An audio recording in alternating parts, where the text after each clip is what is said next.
ကွန်ပျူတာမှာရှိတဲ့ဒီ Word ကိုဖွင့်လိုက်တယ်ဖွင့်တဲ့အခါမှာဒီလိုစာမျက်နှာလေးတက်လာတယ်ပေါ့နော်ကျွန်တော်တို့ဒီမှာ sign in ဝင်ခိုင်းတဲ့ဘောက်လေးတက်လာတယ်ဒီ cross ကိုနှိပ်လိုက်တော့သူကပိတ်သွားတယ်သုံးလို့မရဘူး Excel ကိုလည်းကျွန်တော်ဒီလိုဖွင့်တယ်ဖွင့်တော့လဲခုနကတော့လိုမျိုးပဲပြတယ်ဒီမှာ sign in ဝင်ခိုင်းနေတာပေါ်လာတယ်ဒီမှာ I have product key ကိုနှိပ်တော့လဲဒီမှာ key တောင်းနေတာပေါ်လာတယ်ကျွန်တော်ဒီအောင်လေးကိုပိတ်လိုက်တယ်ပိတ်ပြီးပြီဆိုတော့ဒီ account ထဲကိုဝင်ကြည့်လိုက်တဲ့အခါမှာသူကဒီမှာ online sin ဆိုပြီးတော့ပြတယ် view only ဆိုပြီးတော့ online sin ပြနေတယ်ဒါကျွန်တော်ဒီ office ကိုကျွန်တော်တို့ activate လုပ်ပေးဖို့အတွက်လိုအပ်နေတာပဲဖြစ်ပါတယ်ကျွန်တော်ဒီမှာ web ကိုဖွင့်လိုက်မယ်ဖွင့်ပြီးပြီဆိုတော့ဒီကျွန်တော်မှာ key ရှိတယ်ဆိုတော့ဒီနေရာနေပြီးတော့ key ထည့်ပေးလို့ရတယ်တကယ်လို့ key မရှိဘူးဆိုတော့ကျွန်တော်ဒီMicrosoft 365 account နဲ့ကျွန်တော်တို့ဝင်ပြီးတော့ sign in လုပ်လို့ရပါတယ်ဒီ account ထဲကိုဝင်ပြီးတော့ဒီအပေါ်မှာရှိတဲ့ဒီ sign in ဆိုတာလေးကိုနှိပ်လိုက်ပါပြီးတော့ဒီညမှာ Microsoft 365 account ကိုထည့်ပေးရမှာဖြစ်ပါတယ်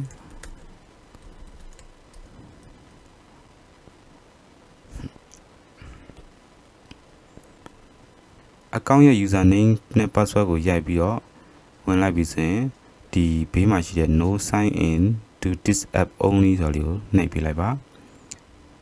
ပြီးတော့ခဏစောင့်ပြီးတော့ဒီ office has been updated ဆိုပြီးတော့ပေါ်သွားမှာဖြစ်ပါတယ်ဒီ close ကိုနှိပ်ပြီးဆိုတော့ဒီ web ကိုပိတ်လိုက်ပါပိတ်ပြီးတော့နောက်တစ်ချိန်ပြန်ပြီးတော့ဝင်ကြည့်လိုက်ပါဒီစာမျက်နှာလေးပေါ်လာပြီဆိုတော့ close ကိုနှိပ်ပြီးပြီဆိုတော့ဒီ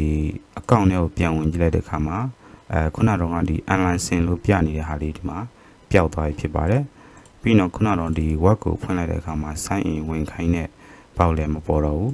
ဒီမှာကျွန်တော်တို့ပုံမှန်အတိုင်းပဲအသုံးပြုလို့ရပြီဖြစ်ပါတယ်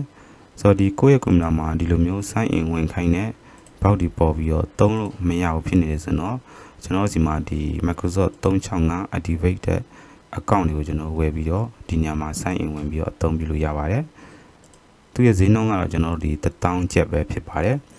account တစ်ခုကိုဒီကွန်ပျူတာမှာဒါမှကဒီ MacBook တို့ iPad တို့ tablet တို့ဖုန်းတို့မှာလည်းအသုံးပြုလို့ရပါတယ်account တစ်ခုဝယ်ထားရုံနဲ့ဒီမိမိမှာရှိတဲ့ device တွေအကုန်လုံးသုံးလို့ရပါတယ်